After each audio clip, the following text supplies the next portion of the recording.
आगे हम देखेंगे।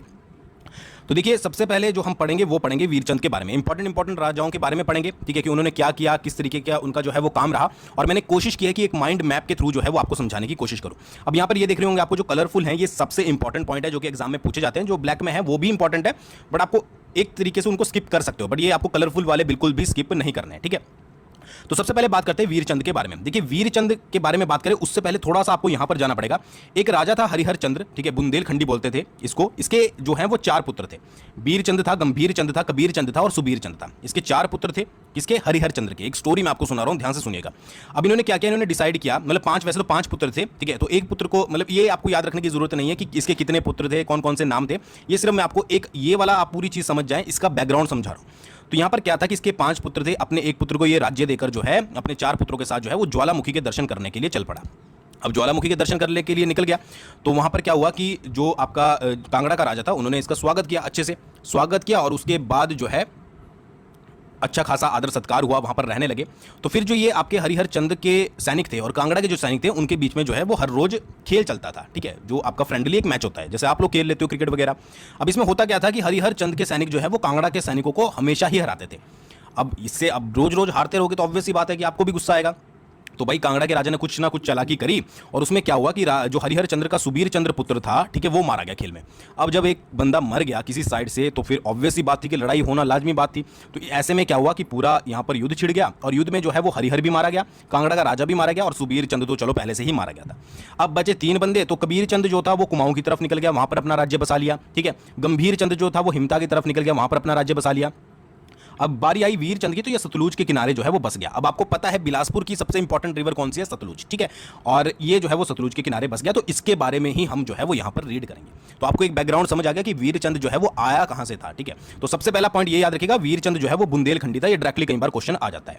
अच्छा, इसने जो है वो कहलूर राज्य की स्थापना करी थी। सबसे पहला पॉइंट आपको ये याद रखना है, 697। अब देखिए ये जो डेट है इसको लेकर भी बहुत ज़्यादा कंफ्यूजन बना रहता है, क्योंकि आपने बुक्स पढ़ी होंगी, मतलब कि सुनी होंगी कि एक बिलासपुर की कहानी है, बिलासपुर पास्ट एंड फ्यूचर है, ठीक है, past present and future, Bilaspur gazetteer है। तो इसके अनुसार जो आपकी बिलासपुर कहलूर राज्य की स्थापना हुई थी वो 697 में हुई थी। बट एक बुक और आती है, history of Punjab hill state, इसके अकॉर्डिंग जो है वो यहाँ पर कहलूर राज्य की स्थापना जो है वो 900 ईस्वी में हुई थी।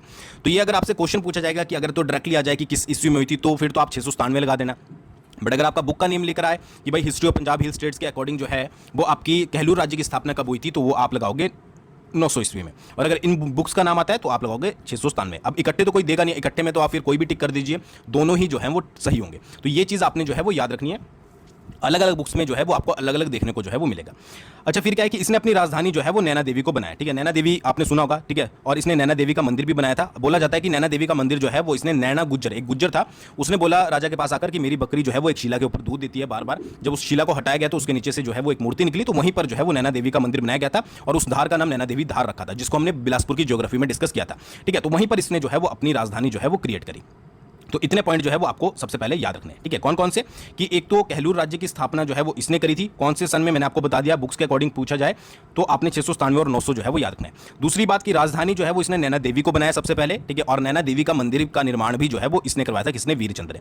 अच्छा, कोट कहलूर का किला भी जो है वो इसने बनवाया था। अब बहुत सारी बुक्स में जो है वो कोट कहलूर का किला इसके नाम से है, बट अगर आप जगमोहन बलोखरा पढ़ोगे तो वहां पर यह भी आता है कि कलह चंद ने भी जो है वो कोट कहलूर का किला बनाया था, ठीक है, कलह चंद। बट ये ज्यादा मेंशन नहीं किया जाता है, ज्यादा फोकस जो आपको ये रखना है वो वीरचंद के नाम पर रखना है कि वीरचंद ने जो है वो कोट कहलूर का किला बनाया था। एक्चुअली पहले होता क्या था कि मान लीजिए आपने कोई और बुक लिखी, आपने कोई और इन्फॉर्मेशन डाल दी, किसी और ने कोई बुक लिखी, उससे थोड़ी सी मिसप्रिंट होकर उसने कोई और इन्फॉर्मेशन डाल दी, तो ये सारी चीजें जो है वो हो जाती थी। तो कोट कहलूर आप वीरचंद के नाम से जो है वो याद रखिएगा, ठीक है। तो आपको 4 पॉइंट याद रखने हैं। कहलूर राज्य की स्थापना वीरचंद ने, राजधानी नैना देवी यानी कि नैना देवी का उसने मंदिर भी बनाया था, ये दोनों तो आप याद ही रखोगे। कोट कहलूर का किला उसने बनवाया था, और सबसे इंपॉर्टेंट वो जो है वो बुंदेलखंडी था। कहां से आया था, किस तरीके से आया था, वो सारी चीजें मैंने जो है वो आपको यहां पर क्लियर कर दिया, ठीक है। हो गया, ये आपको वीरचंद समझ आ गया कि अगर आप बिलासपुर के इतिहास को पढ़ना शुरू करोगे तो स्टार्टिंग कहां से होगी, ये होगी आपकी वीरचंद से, ठीक है, क्योंकि इसी ने ही जो है वो कहलूर राज्य की स्थापना की थी।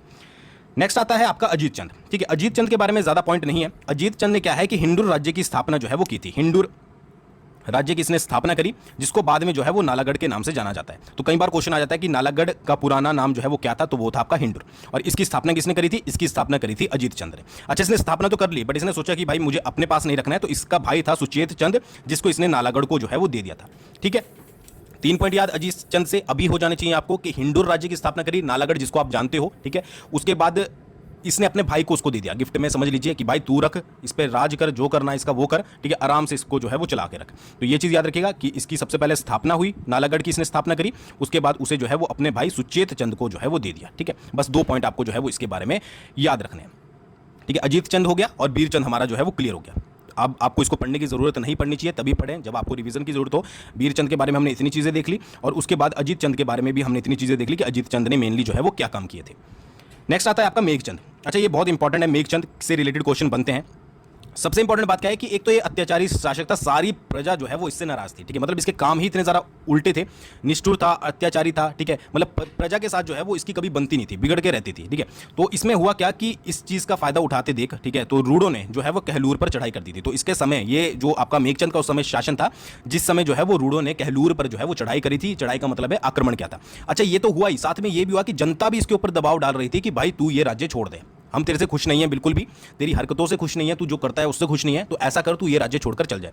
अब जनता की तो वो मानता चाहे ना मानता, बट उसके साथ साथ जब रूढ़ों ने भी कहलूर पर चढ़ाई कर दी तो मेघचंद को जो है वो कहलूर रियासत छोड़नी पड़ी और भागकर जो है वो कुल्लू में जाकर उसने शरण ली।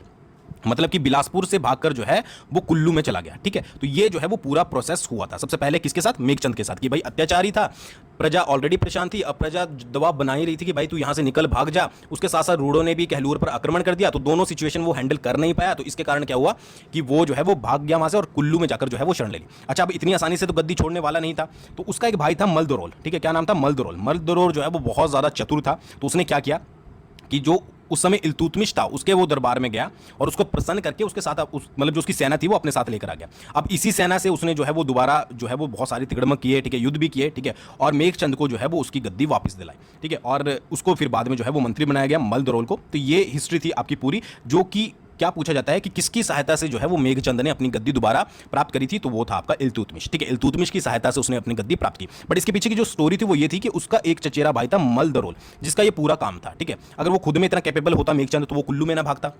तो ये सारा किया कराया किसका था? ये मलदरोल का था, कि वो इल्तुतमिश के पास गया, वहां से उसकी सेना लेकर आया और दोबारा से उस सेना ने जो है वो हेल्प करी मेघचंद को कि वो दोबारा से जो है वो कहलूर रियासत की गद्दी प्राप्त कर सके। तो ये इतने सारी चीजें जो है वो इतनी सारी भी नहीं है, आप अगर समझ के करोगे, हिस्ट्री को समझना बहुत जरूरी है, तो अगर आप समझ के करोगे तो आपको आसानी से जो है वो समझ आ जाएगा। ठीक है, तो ये इसका पूरा प्रोसेस था मेघचंद के समय में। ठीक है, तो मंत्री बनाया उसको, बाद में मलदरोल को मेघचंद ने उसको जागीर भी दी, मतलब इतनी खुशी हुई उसको कि भाई इस बंदे ने मुझे जो है वो अपना राज्य मुझसे जो है वो दिलवा दिया। ठीक है, वापस। ठीक है, फिर आता है आपका अभिसद चंद। ठीक है, अभिसद चंद, इसको कई बार जो है वो अभय सार चंद भी लिखा हुआ आता है, तो ये आप देख लीजिएगा, हिंदी में देखिए इधर उधर हो जाता है। फॉर एग्जांपल आप जो है वो बाता नदी पढ़ते होंगे, बाटा नदी बुक्स में लिखी होती है, बट उसको लोकल में बोलते हैं बाता, तो ये हिंदी में इधर उधर चलता रहता है, तो ये चीज़ याद रखिएगा। नेक्स्ट जो है हमारा वो है आपका अभिसद चंद, जिसको जो है वो अभयसार चंद भी बोला जाता था। अच्छा, ये जो था वो सिकंदर लोधी का समकालीन था, ये चीज़ याद रखिएगा, सिकंदर लोधी का समकालीन था। ठीक है, और इसने जो है वो तातर खां को युद्ध में हराया था। किसको हराया था? तातर खां को। तातर खां को युद्ध में हराने के बाद तातर खां के बेटे ने धोखे से जो है वो इसको मार दिया था। तो 3 पॉइंट्स जो है वो इंपॉर्टेंट बन जाते हैं इसके लिए अभिसद चंद के, कि पहले तो ये सिकंदर लोधी का समकालीन था। ठीक है, और फिर सेकंड क्या है कि तातर खां को इसने युद्ध में मारा था। अच्छा, तातर खां जो था वो मोहम्मद तुगलक का सरदार था, मोहम्मद तुगलक का। ठीक है जी, और बाद में इसके बेटे ने, जो तातर खां का बेटा था, इसने जो है वो इसे युद्ध में मारा था। अच्छा, इसके पीछे भी एक स्टोरी है। देखिए, एक बार जो तातर खां था वो अपनी कुछ सेना लेकर जो है वो दिल्ली से लाहौर जा रहा था। अब रास्ते में जब वो आपका कीरतपुर के आसपास रुका, तो कुछ कसाई जो है वो गायें लेकर वहां से जा रहे थे। ठीक है, तो जब अभिसंत चंद को इस बात का पता लगा तो उसने अपनी सेना जो है यहाँ पर भेजी और इन गायों को जो है वो रिलीज करवाया।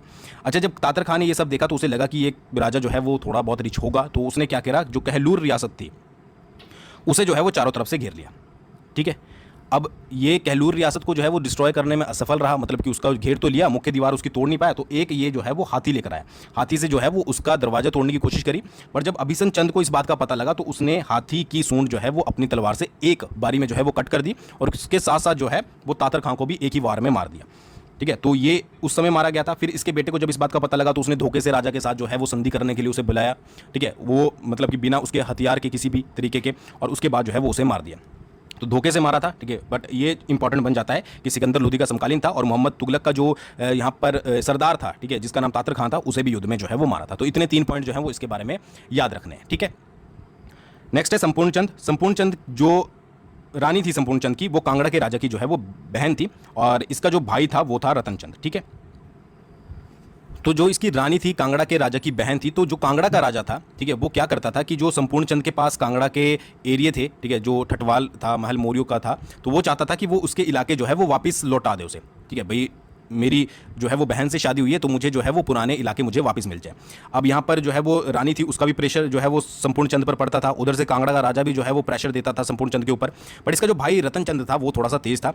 तो जब कांगड़ा के राजा ने अपने पुराने एरिया जो है वो मांगे, ठीक है, बिना किसी युद्ध के, कि भाई युद्ध के बिना हमारे जो पुराने एरियाज लिए हुए हैं, ठीक है, वो हमें लौटा दें, तो इस पर रतन चंद ने जो है वो मना कर दिया। ठीक है, अब रतन चंद को जो है वो ये सब ठीक नहीं लगा कि भाई जो ये हो सकता है कि आने वाले समय में संपूर्ण चंद जो है वो सारे राज्य जो है वो इसको दे दे। तो उसने क्या किया कि अपने भाई संपूर्ण चंद की जो है वो हत्या कर दी। ठीक है, तो ये क्वेश्चन बहुत इंपॉर्टेंट बन जाता है कि रतन चंद ने अपने भाई जो है वो संपूर्ण चंद को मरवाया था। ठीक है, गद्दी के लिए पूछा जाता है, गद्दी के लिए। ठीक है, तो ये सारा प्रोसेस जो है वो उसके पीछे था कि भाई इसकी रानी जो है वो कांगड़ा के राजा की बहन थी, तो रानी का भी प्रेशर पड़ता था संपूर्ण चंद के ऊपर, उसके साथ साथ जो है वो कांगड़ा के राजा का भी पड़ता था। अब वो हो सकता था कि किसी ना किसी टाइम संपूर्ण रतन चंद को जो है ये लगा कि संपूर्ण चंद जो है वो कभी ना कभी इनकी बातों में आकर जो है वो पुराने राज्य या फिर अपना राज्य भी जो है वो कांगड़ा के राजा को दे देगा। तो इसके चलते जो है वो रतन चंद ने अपने भाई संपूर्ण चंद को जो है वो मरवा दिया था। ठीक है, और उसके बाद जो है वो खुद जो है वो राजा बना।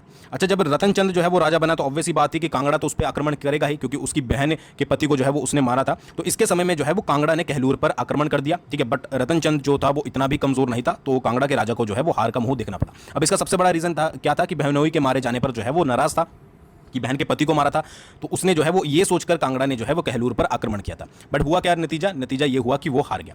फिर उसके साथ साथ जो है इसका फायदा, मतलब ये सुकेत के राजा था एक, तो उसने भी ये सोचा कि कांगड़ा तो आक्रमण कर ही रहा है, ठीक है, तो मैं भी जो है वो साथ साथ आक्रमण कर देता हूं। तो इसके समय में सुकेत ने भी जो है वो कहलूर पर आक्रमण किया, बट वो भी जो है वो हारा। तो दोनों को जो है वो हार देखनी पड़ी, कांगड़ा को भी प्लस आपके जो है वो सुकेत को भी। तो आपके पास क्वेश्चन आ सकता है कि कांगड़ा प्लस सुकेत या फिर सेपरेट कांगड़ा या सुकेत ने जो है वो कहलूर पर कब आक्रमण किया था, किसके समय में, तो उसका आंसर होगा आपका रतन चंद। ठीक है, अच्छा, दिल्ली के सुल्तान ने इसको जो है वो खिल्लत दी थी। अब इसके पीछे की स्टोरी क्या है कि एक बार मतलब दिल्ली के सुल्तान से इसके जो है वो बहुत ज़्यादा अच्छे संबंध थे। तो एक बार ये शिकार पर जा रहा था उनके साथ, तो दिल्ली के सुल्तान पर जो है वो एक शेर ने हमला किया, और जो ये रतन चंद था उसने एक तलवार के वार से जो है वो शेर के 2 टुकड़े कर दिए थे। तो मतलब कि जो दिल्ली के सुल्तान थे उनकी जान बचाने के लिए जो है इसे खिल्लत की उपाधि जो है वो दी गई थी। ठीक है, उसके साथ साथ 1 लाख रुपया, ठीक है, 1 लाख रुपया नहीं, 1.25 लाख रुपया, सॉरी 1.25 लाख रुपया, प्लस जिस तलवार से मतलब कि एक तलवार भी जो है वो भेंट की गई थी। पर ये इतना ज़्यादा इंपॉर्टेंट नहीं है, आपको सिंपल सा याद रखना है कि कांगड़ा ने और सुकेत ने जो है वो रतन चंद के समय कहलूर पर आक्रमण किया था। ठीक है, किस रीज़न क्या था वो मैंने आपको यहाँ पर बता दिया, और दिल्ली के सुल्तान ने जो है वो इसे खिल्लत की उपाधि जो है वो दी थी। ये चीज़ याद रखिएगा। नेक्स्ट आता है आपका ज्ञानचंद। ठीक है, अब ज्ञानचंद है, बट इसमें इतना ज़्यादा जो है वो ज्ञान था कि नहीं था ये आपको अब पता लगेगा। तो ये जो है वो अकबर का समकालीन था, इसे बोला जाता है अकबर का समकालीन, मोस्ट इंपॉर्टेंट पॉइंट। ठीक है, इसने जो है वो इस्लाम धर्म को अपनाया था। तो कहलूर का एकमात्र मतलब सबसे पहला राजा जिसने इस्लाम धर्म को अपनाया था वो था आपका ज्ञानचंद। ठीक है, ज्ञानचंद। अच्छा, इसने किसके प्रभाव में आकर जो है वो इस्लाम धर्म को अपनाया था, तो उसका नाम था आमिर कासिम। ठीक है, वैसे ये राजा जो ज्ञानचंद था, ये जो है वो आपका एक प्रकार से आप ये समझ सकते हैं कि बहुत ही अत्याचारी और उदंड था। मतलब इसकी जो लड़ाई झगड़े जो है वो हर एक राजा के साथ रहते थे, नियर बाय में जो भी राजा होता था उसके साथ इसके लड़ाई झगड़े रहते थे, तो लोग जो है वो इसकी कंप्लेंट करते रहते थे। ठीक है, तो इसने बाद में जो है वो इस्लाम धर्म को अपनाया, मतलब उसी के अपने राज्य में राज करते वक्त और अमीर कासिम के प्रभाव में आकर। ठीक है, इसी के समय में जो है वो कहलूर रियासत मुगलों के अधीन आ गई थी। ये क्वेश्चन बहुत ज़्यादा इंपॉर्टेंट बन जाता है। और ज्ञानचंद का मकबरा जो है वो आप कीरतपुर पंजाब में देख सकते हैं। तो ये 4 पॉइंट जो है वो आपको इंपॉर्टेंट याद रखने हैं एग्जाम के पॉइंट ऑफ व्यू से, कि ज्ञानचंद जो है वो अकबर का समकालीन था, इस्लाम धर्म को अपनाया था, ये सेपरेट कई बार पूछ लिया जाएगा आपसे। ठीक है, कि किसके प्रभाव में आकर, तो आमिर कासिम के प्रभाव में आकर। फिर कहलूर रियासत जो है वो इसके मुगलों के अधीन आ गई थी ज्ञानचंद के समय में, और इसका मकबरा जो है वो कीरतपुर पंजाब में देखा जा सकता है। अच्छा, फिर इसके बाद में 3 बेटे हुए, बीकचंद, रामचंद और भीमचंद। इनमें से रामचंद और भीमचंद ने जो है वो इस्लाम धर्म अपनाया और बीकचंद ने जो है वो हिंदू धर्म अपनाया। ठीक है, तो हिंदू धर्म इसको कोई फोर्स ना करता, तो ये भागकर जो है वो सुनहानी चला गया था। ठीक है, तो इसके बाद बीकचंद या विक्रमचंद इसका नाम लिखा हुआ आता है, तो यही रीजन था कि जब वो भागकर सुनहानी करा तो इसने अपनी राजधानी जो है वो नैना देवी से सुनहानी ट्रांसफर कर दी, और ये करी थी 1600 ईस्वी में। तो ये बहुत इंपॉर्टेंट पॉइंट बन जाता है एग्जाम के पॉइंट ऑफ व्यू से कि कहलूर के किस राजा ने जो है वो राजधानी नैना देवी से सुनहानी ट्रांसफर करी थी। ठीक है, सबसे पहले नैना देवी बनी थी, आपको पता ही है। ठीक है, नैना देवी, उसके बाद इसकी ट्रांसफर जो आपकी सुनहानी हुई 1600 ईस्वी में, वो किसने करी, वो करी आपकी बीकचंद ने। ठीक है, ज़्यादातर बीकचंद पूछा जाएगा। अच्छा, बीकचंद की 2 पत्नियां थी, इतना इंपॉर्टेंट नहीं है, एक तो कांगड़ा के राजा त्रिलोकचंद की पुत्री और दूसरी जो है वो भागल से थी। ये एग्जाम में इतना पूछा नहीं जाएगा। मेन आपसे यही क्वेश्चन पूछा जाएगा कि राजधानी जो है वो नैना देवी से सुनहानी किसने करी थी, बीकचंद ने, या फिर कौन सी ईस्वी में करी थी, तो वो करी थी आपकी 1600 ईस्वी में। तो ये आपको याद रखना है। तो अभी तक हमने कौन कौन से पढ़े, बीकचंद हमने पढ़ लिया, ज्ञानचंद का अकबर का समकालीन इस्लाम धर्म याद रखिएगा, ज्ञानी बाबा, ठीक है। रतन चंद के समय में क्या हुआ था कि कांगड़ा और सुकेत ने आक्रमण कर दिया था। उसके बाद संपूर्ण चंद के समय में क्या हुआ कि इसके संपूर्ण को उसके भाई ने ही, रतन चंद ने ही जो है वो मरवा दिया था, क्योंकि उसे लगता था कि वो पूरा राज्य जो है वो कांगड़ा को ना दे दे, ठीक है। उसके बाद अभिसंत चंद, सिकंदर लोधी का समकालीन, तातर खां को युद्ध में मारा था, ठीक है, कि तातर खां के उसने हाथी की भी एक ही तलवार में सूंड काट दी थी, ठीक है, एक ही शॉट में, और उसके बाद तातर खां को भी एक ही वार में मार देता, ये चीज़ है, ठीक है। उसके बाद मेघचंद हमने पढ़ लिया कि भाई इसके जनता के दबाव के कारण इसने जो है वो राज्य छोड़ दिया था और कुल्लू में जाकर शरण ले ली थी और इल्तुतमिश की सहायता से दोबारा से गद्दी प्राप्त करी थी। अजीत चंद हिंदू राज्य की स्थापना करके भाई को दे दिया था, और उसके बाद वीरचंद के बारे में तो आपको पता ही है। तो इतनी सारी चीजें हमने जो है वो डिस्कस कर ली, बार बार पढ़ोगे तभी आपको जो है वो समझ आएगा। नेक्स्ट आता है कल्याण चंद। कल्याण चंद ने जो है वो हिंदूर की सीमा पर जो है वो किला बनाया था। ये काम किसने किया था? ये कल्याण चंद ने किया था कि हिंदूर या फिर नालागढ़ की सीमा पर जो है वो उसने किला बनाया। अब ऑब्वियस ही बात है कि बिना पूछे किसी की सीमा पर किला बनाया था तो रिजल्ट तो मिलना ही था, ठीक है। तो हिंदूर के राजा ने जो है वो बिलासपुर पर आक्रमण कर दिया, बट वो जो है वो उल्टा मारा गया। अब एक चीज और भी है कि भाई जिसने जो है वो बिना पूछे किसी की सीमा पर किला बना दिया तो ऑब्वियस ही बात है कुछ तो दम रहा होगा उसके अंदर। तो बिलासपुर जब हिंदूर के राजा ने वापस आक्रमण किया तो उल्टा वही मर गया, ठीक है। तो ये याद रखिएगा कि हिंदूर की सीमा पर किला किसने बनाया था। अच्छा, सुकेत के राजा श्याम सेन जो है वो इसका समकालीन था। ये कई बार आ जाता है, ठीक है, बट इतना ज्यादा इंपॉर्टेंट नहीं है। तो श्याम सेन की बेटी की शादी जो है वो कल्याण चंद से हुई थी, ठीक है, ये चीज याद रखिएगा। अच्छा, इसके पीछे भी हिस्ट्री है, देखिए एक छोटी सी स्टोरी है कि श्याम सेन की बेटी की शादी जो है वो कल्याण चंद के बीच, मतलब कल्याण चंद से हुई थी। तो एक बार दोनों पति पत्नी जो है वो चौसर खेल रहे थे। अब चौसर खेलते खेलते जो है वो कल्याण चंद ने चौसर उठाकर जो है वो अपनी वाइफ को मार दिया। तो उसने एक पत्र लिखा अपने पिता को, जिससे दोनों उनके बीच में जो है वो युद्ध छिड़ गया, ठीक है। अब इस युद्ध में थोड़े टाइम बाद जो है वो कल्याण चंद मारा गया, ठीक है, चाहे धोखे से मारा हो चाहे किसी भी तरीके से। बट एक चीज याद रखिएगा कि जिस स्थान पर कल्याण चंद की मृत्यु हुई थी उसे कल्याण चंद की दवारी के रूप में जो है वो जाना जाता है, ठीक है। क्या बोला जाता है? कल्याण चंद की दवारी। तो ये आप याद रखिएगा, ठीक है। सबसे इंपॉर्टेंट पॉइंट क्या याद रखना है कि हिंदूर की सीमा पर उसने किला बनवाया था, ठीक है। और फिर जब हिंदूर के राजा ने कहलूर पर आक्रमण किया तो उल्टा जो है वो वही मारा गया था। उसके बाद इसकी जो शादी हुई थी वो श्याम सेन की बेटी से हुई थी, ठीक है। और स्टोरी मैंने आपको बता दी, चौसर खेलते हुए चौसर लगने के कारण इनके बीच में युद्ध हो गया था, यानी कि जो आपका सुकेत के बीच में, ठीक है। और उसके बाद में फिर क्या हुआ कि जिस स्थान पर कल्याण चंद की मृत्यु हुई थी उसे कल्याण चंद की दवारी के रूप में जाना जाता है, ठीक है। तो ये चीज़ आपको इतने ही पॉइंट इसके बारे में याद रखने हैं, ठीक है जी। अगला जो आपका इंपॉर्टेंट है वो है आपका ताराचंद। अब ताराचंद से सबसे इंपॉर्टेंट ताराचंद है तो तारागढ़ किले का निर्माण करवाया था, ताराचंद है तो तारा देवी मंदिर बनाया था। तो दोनों इंपॉर्टेंट ये तो आपके तारा के नाम से ही होंगे कि तारागढ़ किला और तारा देवी का मंदिर किसने बनाया था, ठीक है जी। अच्छा, शाहजहां ने जो है वो ताराचंद को बंदी बनाया था, ठीक है। शाहजहां के आदेश पर नजाबत खान ने 1645 में ताराचंद को बंदी बनवाया था, ठीक है। अब इसमें इसके पीछे क्या रीज़न था कि जो गुरु हरगोविंद सिंह थे, ठीक है, और जो गुरु हरिराय थे, ठीक है, उन्होंने जो है वो कीरतपुर में स्थायी तौर पर रहना शुरू किया था इसी के समय में। तो यहाँ पर जो आपका शाहजहां था उसने आदेश दिया था कि इनको जो है वो वहाँ से निकाल दिया जाए, बट इसने जो है वो शाहजहां का आदेश नहीं माना था। तो ये थोड़ी सी स्टोरी लाइन आपको समझ आएगी। तो उसी के रीज़न के चलते 1645 में जो है वो ताराचंद को शाहजहां ने भेजा था, एक को नजाबत खान को, उसने बंदी बनाया था, ठीक है। अब इसका लाभ उठाकर जो नालागढ़ था, सुकेत था या फिर कांगड़ा था, यानी कि हिंदूर था, सुकेत था और कांगड़ा था, उन्होंने जो है वो कहलूर पर आक्रमण किए और बहुत सारे किलों को जो है वो जीत लिया, ठीक है। तो इस चीज़ का फायदा उठाकर कि भाई जो राजा है वो तो बंदी बन गया है, तो अब जो है वो मैक्सिमम एरिया पर जो है वो कब्जा कर लिया जाए। बट आपको इंपॉर्टेंट क्या याद रखना है कि तारागढ़ किले का निर्माण और तारा देवी मंदिर का निर्माण और शाहजहां ने जो है वो बंदी बनाया था 1645 ईस्वी में। रीजन क्या था वो मैंने आपको बता दिया, ठीक है, ये चीज़ हो गई। अगला जो आता है वो आता है आपका दीपचंद। अब ये इंपॉर्टेंट है, दीपचंद ने जो है वो राजधानी सुनहानी से धोलरा यानी कि व्यासपुर जो है वो बदली। अब इसको कई बार ढोलरा भी रखा जाता है, ठीक है, कई बार व्यासपुर ही लिखा हुआ आता है, तो ये चीज़ आपको ध्यान रखनी पड़ेगी। सबसे पहले कहाँ गई थी? नैना देवी से जो है वो सुनहानी गई और सुनहानी से कहाँ पर गई? वो गई आपकी धोलरा या व्यासपुर, जिसको नया बिलासपुर भी बोलते हैं। अच्छा, दीपचंद ने जो है वो बिलासपुर शहर की स्थापना करी थी 1654 में, ये इंपॉर्टेंट बन जाता है 1654 ईस्वी में। और ये दीपचंद जो था वो औरंगजेब का समकालीन था, औरंगजेब का समकालीन, ठीक है। इसने जो है वो धोलरा महल भी बनवाया था। तो ये फर्स्ट, सेकंड, थर्ड और फोर्थ, ये 4 पॉइंट बहुत ज़्यादा इंपॉर्टेंट है। कौन कौन से? कि सबसे पहले तो इसने राजधानी कहाँ से? सुनहानी से धोलरा या बिलासपुर में जो है वो स्थानांतरित करी, यानी कि व्यासपुर में। और उसके बाद बिलासपुर शहर की स्थापना इंपॉर्टेंट है 1654 में इसने करी थी, ठीक है जी। फिर औरंगजेब का समकालीन था और उसके बाद ढोलरा महल का निर्माण भी जो है वो इसने करवाया था। फिर इसने एक और चीज़ करी, इसने अभिवादन की प्रक्रिया को शुरू किया, जैसे कि राजा को जय देवा, राणा को राम राम और मियाँ को जय जय। ये संबोधन जो है वो किसने शुरू करे थे? ये संबोधन आपके दीपचंद ने जो है वो शुरू किए थे, ठीक है, कि भाई इस तरीके से बोला जाएगा, राजा को जय देवा, राणा को राम राम और मियाँ को जय जय। तो ये सारी चीज़ें याद रखिएगा, ठीक है। अच्छा, ताराचंद, अब अभी हमने ऊपर पढ़ा था ताराचंद की इसके टाइम में जो है वो बहुत सारे किले और एरियाज जो है वो निकल गए थे। तो जितने भी एरिया निकले थे उनको सबको जो है वो दीपचंद ने वापस लिया। औरंगजेब ने, क्योंकि औरंगजेब का समकालीन था, इसे दीपचंद को जो है वो अटक पठानों पर चढ़ाई करने के लिए भेजा था और वो वापस जो है वो जीत कर भी आया था, ठीक है जी।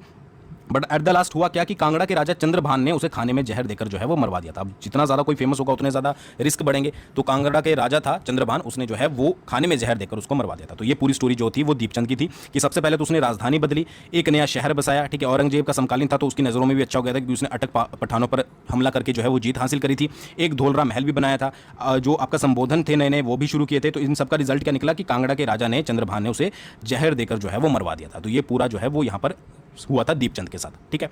ये चीज़ समझ आ गई। आपको रिवाइज तो जो है वो जरूर करना पड़ेगा अगर आप जो है वो अच्छे से पढ़ना चाहते हो, ठीक है। अच्छे से अगर आप समझना चाहते हो तो रिवीजन जो है वो मोस्ट इंपॉर्टेंट है। नेक्स्ट आता है आपका भीमचंद, ठीक है।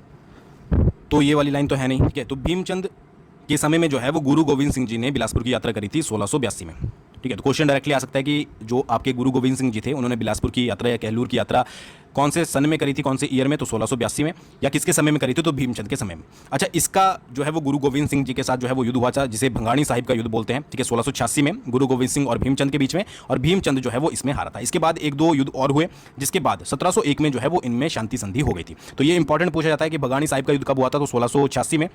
और ये युद्ध वैसे तो बहुत सारे रीजन थे इसके पीछे, बट जो मेन रीजन था वो था प्रसादी नाम का हाथी, ठीक है। गुरु गोविंद सिंह जी के पास जो है वो उन्हें गिफ्ट में एक जो है वो प्रसादी नाम का हाथी मिला था। तो जब भीमचंद को इस बारे में पता लगा तो उन्होंने गुरु गोविंद सिंह जी से बोला कि मुझे ये हाथी चाहिए, एक अपने मेंबर को भेजा। तो गुरु गोविंद सिंह ने जो है वो मना कर दिया। तो इससे वो थोड़ा नाराज हो गया था, और बहुत सारे रीजन जो है वो और भी थे, ठीक है। तो ये फिर भंगाणी साहिब का युद्ध हुआ, ये आपस में जो है वो जब लड़े तो भीमचंद जो है वो हारा। उसके बाद एक दो युद्ध और हुए और 1701 में जो है वो इनके बीच में शांति संधि जो है वो हो गई।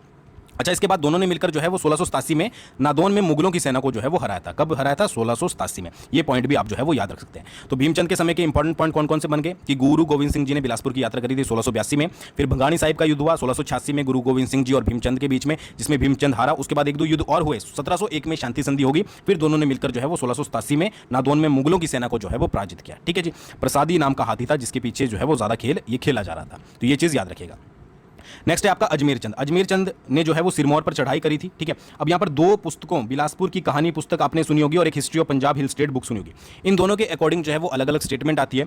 एक में बोला जाता है कि जब इसने ये तो सिरमौर पर चढ़ाई करी थी इसने, तो इसने यमुना के किनारे जो है वो अजमेरपुर का किला बनाया था, ठीक है। ये किसके अकॉर्डिंग है, ये आपकी बिलासपुर के कहानी पुस्तक के अनुसार। दूसरी history of Punjab hill state आती है, तो इसके अकॉर्डिंग जो है वो इसने हिंडूर की सीमा पर जो है वो अजमेरगढ़ किला बनाया था। अब ज्यादातर एग्जाम में पूछा जाता है, ये ऑप्शन में आता है आपके पास हिंडूर की किसकी सीमा पर जो है वो अजमेरगढ़ किला बनाया था, तो वो था हिंडूर। बट कभी आ जाए कि बिलासपुर की कहानी पुस्तक के अनुसार कहां पर बना था, तो वो बना था यमुना के किनारे, ठीक है, यानी कि सिरमौर वाले एरिया में। तो ये चीज याद रखिएगा, इतने ही पॉइंट जो है वो इसके बारे में याद रखने। नेक्स्ट आता है आपका देवीचंद।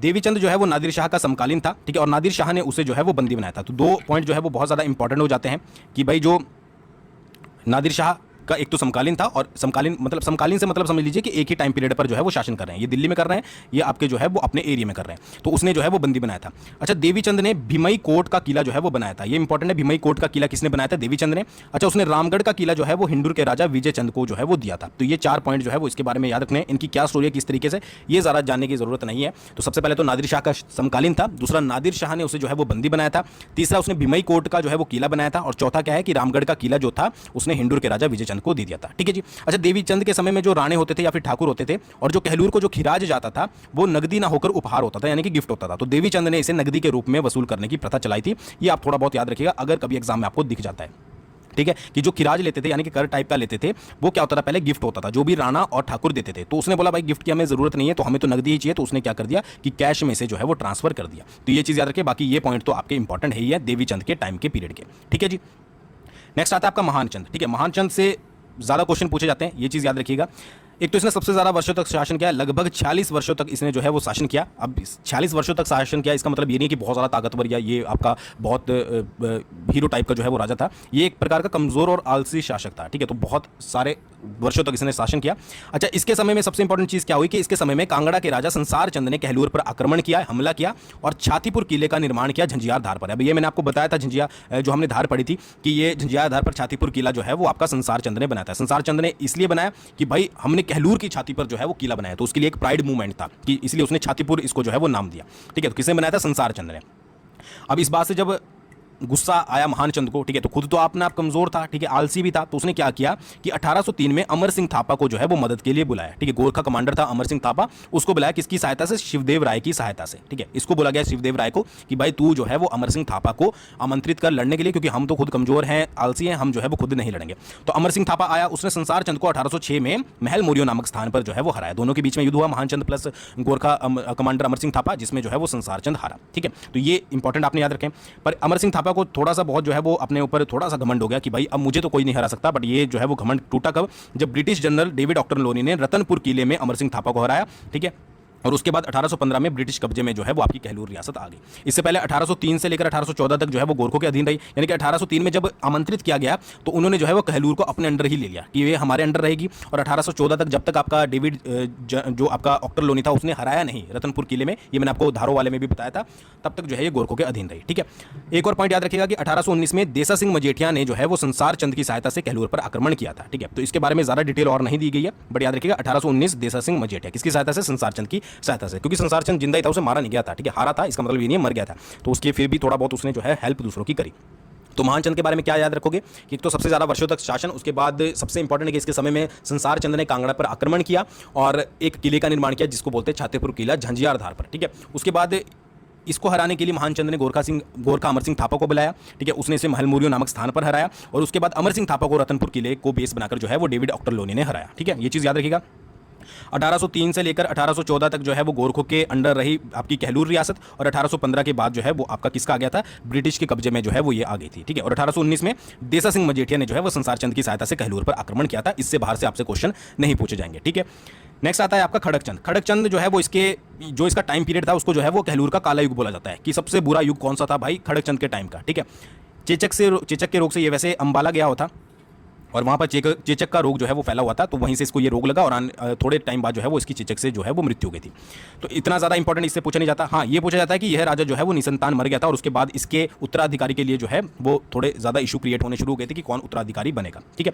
रसल क्लार्क जो है वो इसके समय में अंबाला का पॉलिटिकल जो है वो एजेंट था, क्योंकि ये जब चेचक की बीमारी ये कहाँ से लेकर आया था, ये लेकर आया था आपका अंबाला से, तो उस समय अंबाला में फैली हुई थी और वहाँ का जो पॉलिटिकल एजेंट था वो रसल क्लार्क था।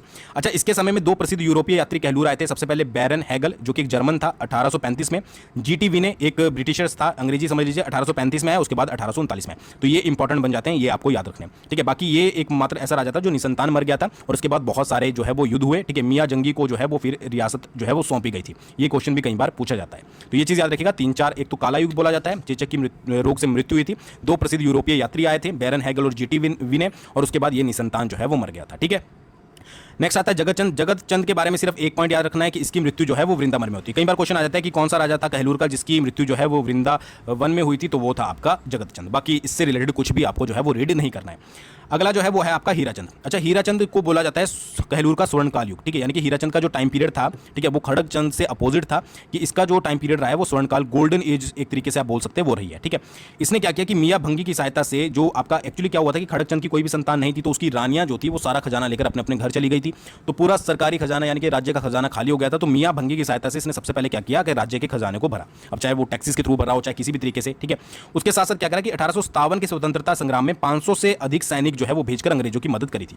तो क्वेश्चन क्या आता है डायरेक्टली कि 1857 की क्रांति में अंग्रेजों की मदद किसने की थी, तो वो करी थी आपकी हीराचंद ने, ठीक है। और फिर इसी से खुश होकर जो है वो राजा को 11 तोपों की सलामी और साथ साथ खिल्लत से जो है वो सम्मानित किया गया था। इसकी मृत्यु जो है वो नमहोल में हुई थी। अगर इसका पूछ लिया जाए कि इसकी मृत्यु कहाँ हुई थी, तो नमहोल में हुई थी, ठीक है। सबसे इंपॉर्टेंट पॉइंट क्या है कि जगत खाना और स्वार घाट टैंक का निर्माण इसने करवाया था 1874 में, ये मैंने आपको बताया था, ठीक है। उसके बाद क्या है कि इसके समय भूमि कर के रूप में फसल की पैदावार का तीसरा हिस्सा लिया जाता था, प्लस कुछ नकदी जो है वो ली जाती थी, ठीक है। कौन सा?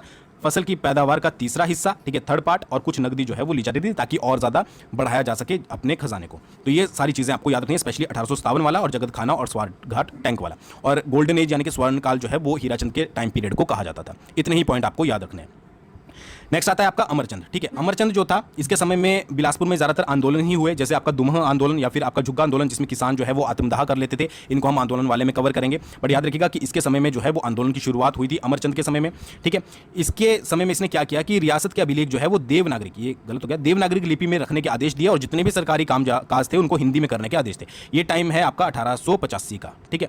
कि इसने क्या किया कि जितने भी रियासत के अभिलेख हैं वो हिंदी में रखे जाएंगे देवनागरिक लिपि में, और जो भी सरकारी काम है वो भी देवनागरिक लिपि में में किए जाएंगे। ये इसका डिसीजन था जिससे रिलेटेड क्वेश्चन बनता है। अच्छा, इसने 1885 में ही राज्य में एक पुलिस की एक छोटी सी सेना का भी गठन किया था। ये वैसे ज़्यादातर पूछा नहीं जाता, ना ही पूछा गया अभी एग्जाम में, बट आप याद रख सकते हैं।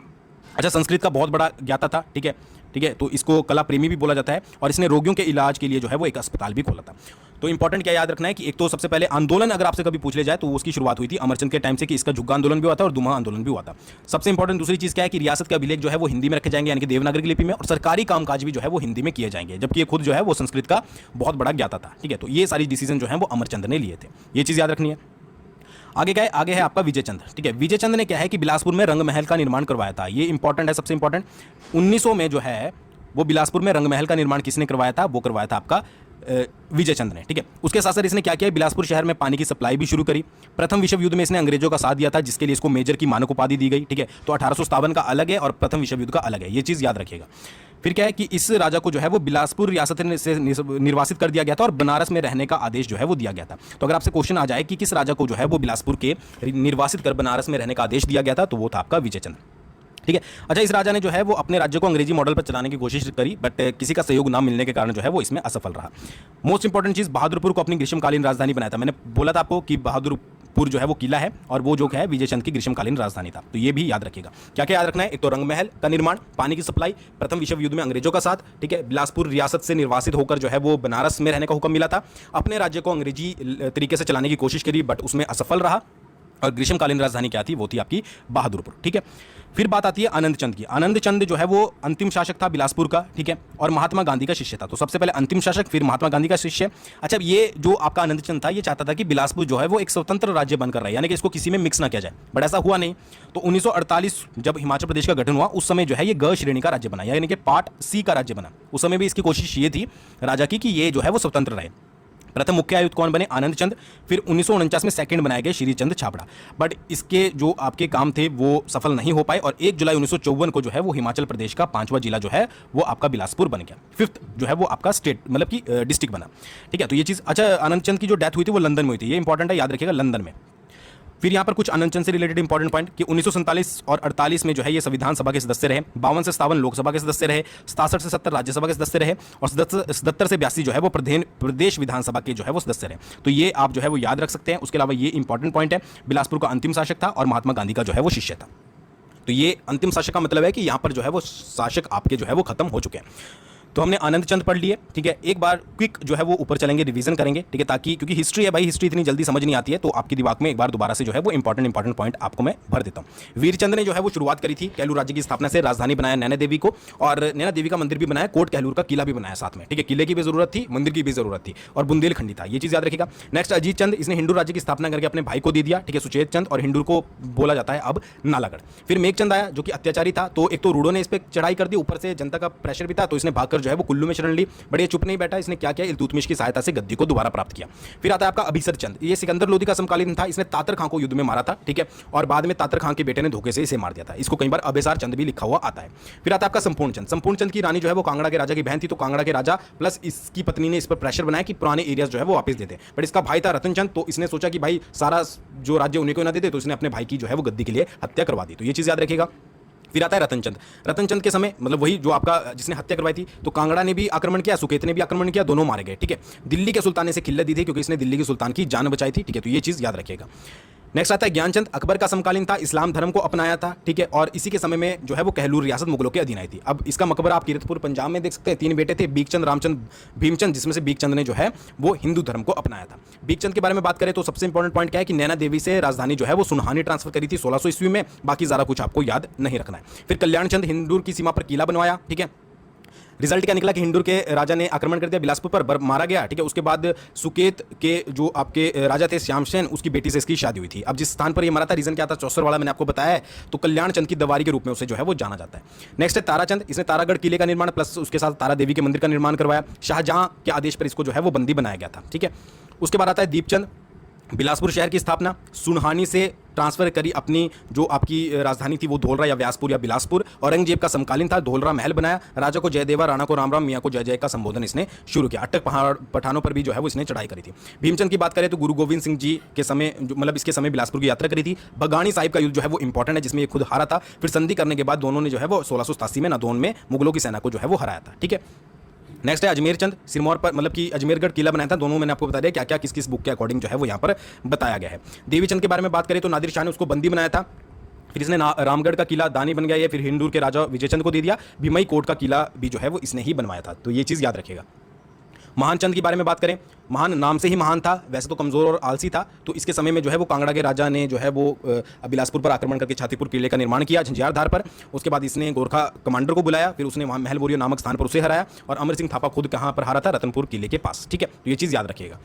फिर आता है खड़गचंद, चेचक के रोग से मरा, काला युग बोला जाता है इसके पूरे टाइम पीरियड को। ठीक है, 2 यात्री आए थे यूरोपियन यात्री, जिनके मतलब लिखे हुए में ही यही वर्णन मिलता है, तो ये चीज़ याद रखिएगा। और निसंतान जो है ये मर गया था। नेक्स्ट जगतचंद, इसकी मृत्यु जो है वो वृंदावन में हुई थी। हीराचंद जो है वो स्वर्णकाल बोला जाता है, क्योंकि इसने दोबारा से अपने राज्य को जो है वो पटरी पर लेकर आया था। जगत खाना स्वार टैंक बनाया इसने। 1857 के जो भी आपका स्वतंत्रता संग्राम हुआ था उसमें अंग्रेजों की सहायता करी थी। नमहोल स्थान पर जो है ये मरा था। अमरचंद की बात करें तो इसके टाइम पे आंदोलन हुए, फिर इसने जो अभिलेख या फिर सरकारी कामकाज थे वो हिंदी में रखने के आदेश जो है वो जारी करे, तो ये इंपॉर्टेंट पॉइंट इसके बारे में याद रखना है। फिर विजयचंद की बात करें तो बहादुरपुर को इसने जो है वो अपनी राजधानी बनाया था। ग्रीष्मकालीन हम पहले भी पढ़ चुके हैं। प्रथम विश्व युद्ध में अंग्रेजों का साथ दिया। ठीक है, रंग महल का निर्माण करवाया जो कि अब डूब चुका है। उसके बाद इसने क्या किया कि पानी की सप्लाई शुरू करी और अंग्रेजी मॉडल पर चलाने की कोशिश करी। बात आती है आनंद चंद की, महात्मा गांधी की शिष्य, अंतिम शासक। एक स्वतंत्र राज्य जो है वो बिलासपुर को बनाना चाहते थे, जो कि नहीं हुआ, तो 1 जुलाई 1954 को बिलासपुर जो है वो हिमाचल प्रदेश का 5वां जिला बन गया। और ये इंपॉर्टेंट पॉइंट आपने याद रखने की क्या क्या इन्होंने जो है वो कब कब किया, और इनकी डेथ जो हुई थी वो लंदन में हुई थी। अब डिस्कस करेंगे हम कुछ यहाँ पर इंपॉर्टेंट एमसीक्यूज। अच्छा, एक और चीज तो रह गई कि इन्होंने एक बुक भी लिखी है आनंद चंद ने, Bilaspur past present and future, तो ये आनंद चंद ने लिखी है, जो कि आपसे पूछा जाता है, तो ये चीज जो है वो याद रखिएगा।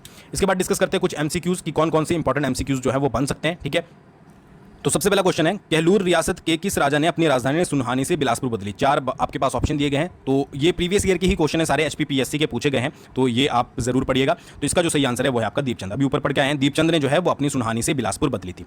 नेक्स्ट है, किस राजा ने अपने प्रशासन को अंग्रेजों की तरह, ये प्रशासन है, अंग्रेजों की तरह चलाने की कोशिश की पर नहीं जो है वो कर पाया? कौन सा राजा था जिसने कोशिश करी कि जो उसका राज्य है वो अंग्रेजी प्रशासन के अकॉर्डिंग चले, बट जो है वो ऐसा करने में सफल नहीं रहा? तो इसका आंसर है आपका विजयचंद।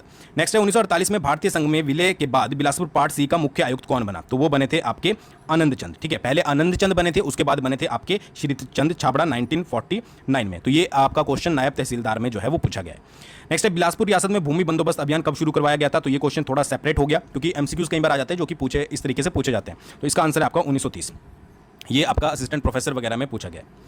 नेक्स्ट है आपका क्वेश्चन, किस राजा ने भूमि कर का कुछ भाग नकदी और कुछ उपज के रूप में जो है वो लेना शुरू किया था? कौन सा राजा था जिसने कुछ भाग नकदी लिया और कुछ भाग उपज के रूप में शुरू किया? ये क्वेश्चन आपका एलाइड में पूछा गया है। ठीक है, तो इसका जो आंसर है वो है आपका हीराचंद। ठीक है, हीराचंद आंसर है। नेक्स्ट है, कहलूर रियासत का कौन सा राजा जो था वो निसंतान मर गया था और बाद में उसके उत्तराधिकारी के लिए जो है वो युद्ध हुआ? कौन सा राजा? अभी हमने बात करी थी खड़गचंद। खड़गचंद जो है वो राजा था जो कि निसंतान मर गया था। अच्छा, कई बार ये भी पूछा जाता है कि इसके बाद जो है जब वो निसंतान मर गया तो किसे जो है वो राजा बनाया गया था? ये HS वगैरह में पूछा गया है, तो वो याद रखिएगा आप, मियाँ जंगी को जो है वो राजा बनाया गया था। नेक्स्ट है, 1883 के आसपास बिलासपुर में जुग्गा आंदोलन हुआ, किस राजा के समय में हुआ था? कब हुआ था? 1883 के आसपास। कौन सा वो राजा था जिसके समय में जो है वो ये आपका पूरा प्रोसेस हुआ था? तो इसका जो सही आंसर है वो है आपका अमरचंद। ठीक है, नेक्स्ट है, बिलासपुर के राजा मेघचंद ने दिल्ली के किस सुल्तान की मदद से गद्दी हासिल करी थी? तो ये हमने पूरा आपको बताया था, मेघचंद जब भाग गया था कुल्लू में जाकर इसने शरण ली थी, तो इल्तुतमिश की सहायता से जो है वो इसने दोबारा से गद्दी प्राप्त करी थी। नेक्स्ट आपका, बिलासपुर किस वर्ष तक भाग ग रहा, यानी कि पार्ट सी राज्य रहा? तो ये रहा आपका 1954 तक, पता ही आपको।